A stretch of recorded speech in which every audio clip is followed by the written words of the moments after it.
If DaVinci Resolve failed to export a still, don't worry. In this video, I'll show you the quick fix step by step so you can save your frame properly without wasting time.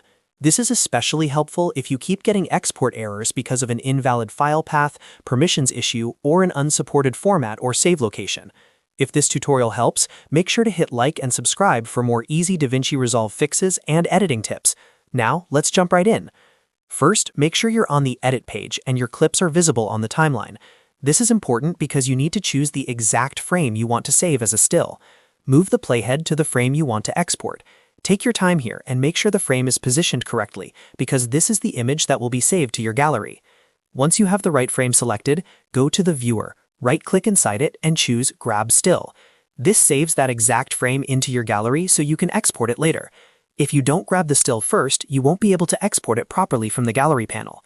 Now switch over to the color page. On the color page, open the gallery panel. You should now see the still you just grabbed. This is where DaVinci Resolve stores your captured frame, and from here you can export it as an image file. Next, right-click on the still in the gallery and choose Export. This opens the export dialog, where you can choose the file type and save location.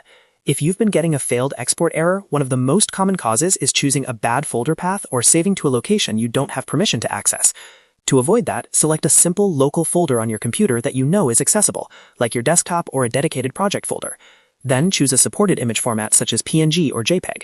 These are the safest options for exporting stills, and they help prevent format-related errors. Avoid unusual or unsupported locations that may block the export process. After that, click Save. That should complete the export successfully. If everything is set correctly, DaVinci Resolve will save the still image to the folder you chose without any issues. If you were running into problems before, the main things to check are the export path, folder permissions, and file format.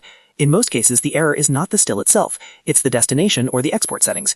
So if export fails again, go back and double-check that the folder exists, that you have permission to write there, and that you're using a standard format like PNG or JPEG. And that's it. You've now fixed the DaVinci Resolve failed to export still problem and saved your frame correctly. If this tutorial helped you out, please give it a like, subscribe for more DaVinci Resolve tips, and I'll see you in the next video.